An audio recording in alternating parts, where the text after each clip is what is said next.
Hello everyone, my name is Karina. I go by Kartsy on social media, and in today's episode we are going back in the archives to a time when I made a onesie. This is a ladybug onesie from the show Miraculous Ladybug. It is a kid's superhero cartoon, and in the show, the main character, Marinette, turns into the superhero Ladybug.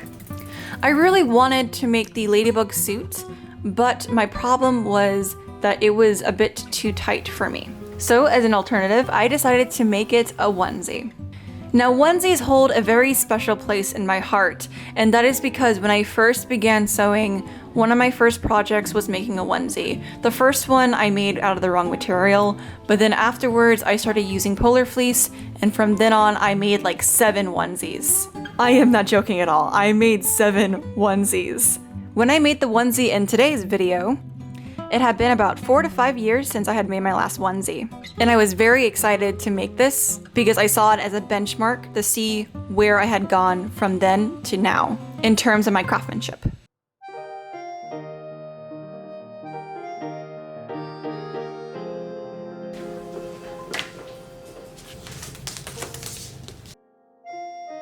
In the past, I would lay down on the fabric and trace around my body to make the pattern. But I want to improve this time around, so I'm using measurements I took of myself, dividing by 4, and beginning my front and back patterns. Now because a onesie is oversized, it is fairly simple to draft. Once you have an understanding of what a simple onesie pattern looks like, you just take your measurements from your smallest and your biggest parts of your body and begin to map it out. When you connect your lines, you have to keep in mind that your body is not straight and in fact has curves, and you don't go exactly to your measurements, but rather add a couple of inches to make sure this is a baggy, oversized style of onesie.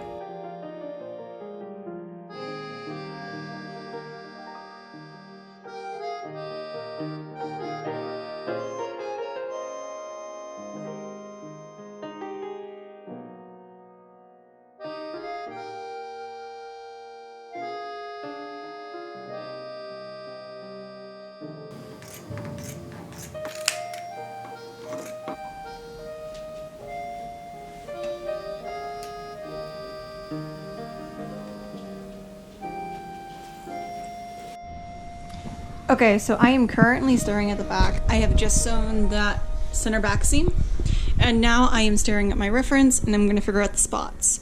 The design is very particular to where the spots go. So as you can see, there is very little spots around her bum, and then they get a little bit closer together and at her back, and then farther apart at her legs. So although I am not going to be completely accurate to the original because I am not her proportions, I'm going to try my best to at least imitate it to the best of my ability.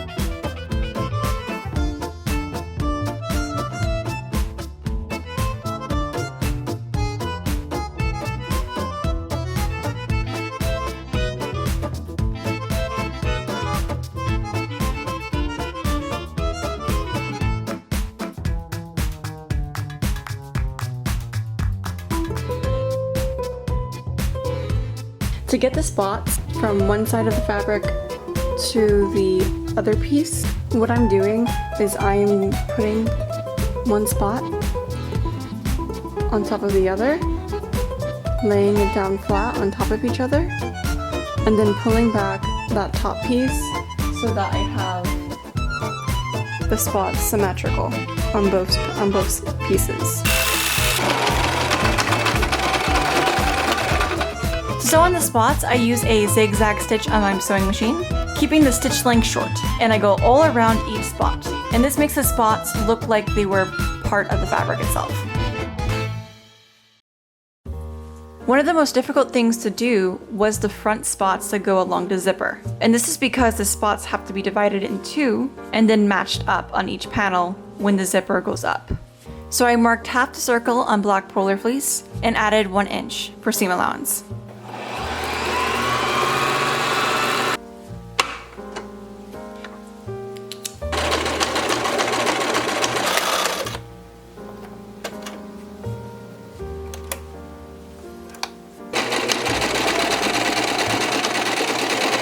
And when you combine the two together, it looks like a full circle.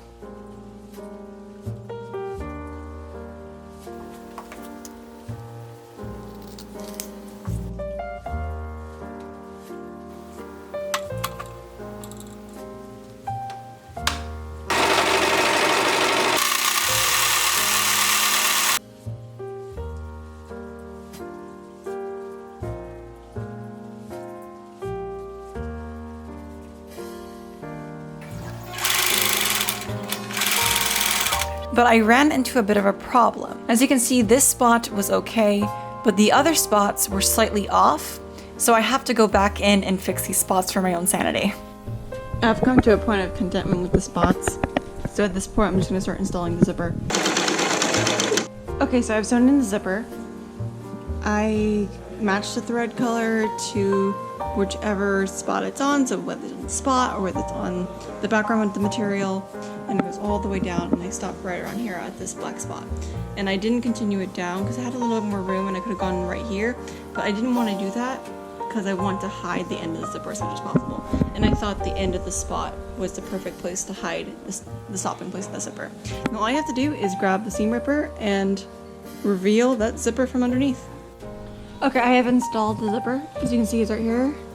It's a couple tiny little fibers I have to pick out, but other than that, it's ready, and then now I can continue on with the rest of the onesie. And look.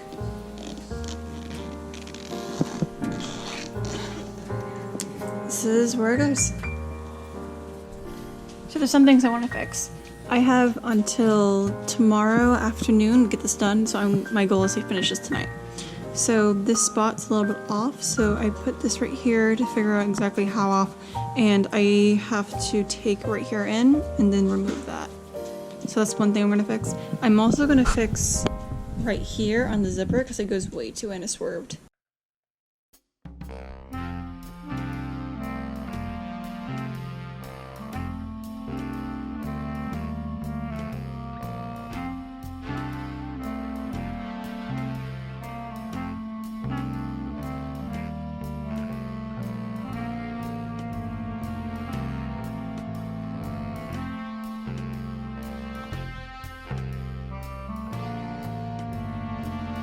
So I am measuring exactly the distance between each spot, and I am making sure that everything is even, or at least is symmetrical. So not each spot is exactly the same distance from each other, but I am trying to get as close to the show as possible while maintaining that whole oversized look. So I have these spots going down this side seam, and my only concern is, am I going to be able to replicate this on this piece, because this is going to be the easiest thing to sew. But once I sew that side to that side, I'll have a tube, and then it's going to be harder to put these spots onto that side of the tube. I'm going to have a bit of a tug and war with the machine. But right now I am just measuring and adding spots down the leg, and from the looks of it, I'm going to have to cut out even more spots.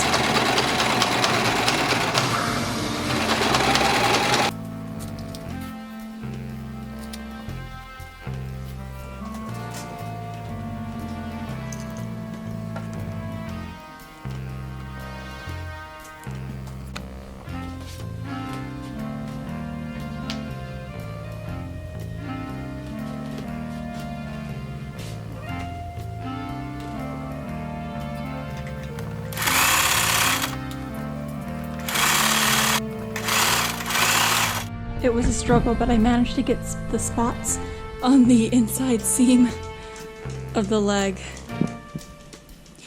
And the way I did that was by opening up this part, sewing this closed, and then sewing the spots on. And I had to do a combination of rolling this down every time I need to get to a spot and squeezing it through here into the machine.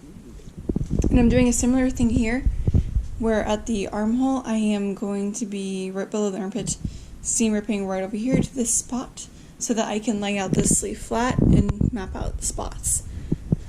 I think I'm at like 70 spots right now. Yeah, it's like 11:45 at night. It's 12:48. It's almost 1 in the morning.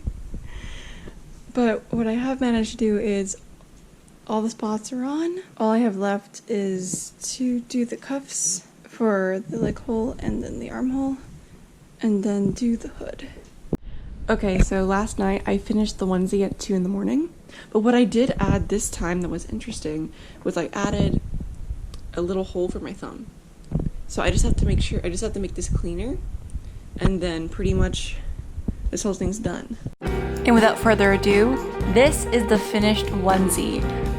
I know for a fact that I did a way better job with this one than I did for my past ones. My old ones had buttons in the front, and so they would gap when I sat down, and it would be very, very uncomfortable. But having installed a zipper this time, I no longer have that problem. I also have it more fitted towards my body this time around because I took measurements of myself and didn't rely on tracing out my body on the floor. I was able to get a better fit of a onesie. So if you happen to want to make a onesie for yourself, I would suggest taking measurements and then doing what I did. However, if you were to trace your body on the floor, you would get a very nice shape as well. But you may find you have to tweak it in some areas and double check to make sure you're not making your hips too wide compared to your waist. Thank you for watching today's video. Please make sure to like and subscribe if you are so inclined, and I will see you in the next video. God bless!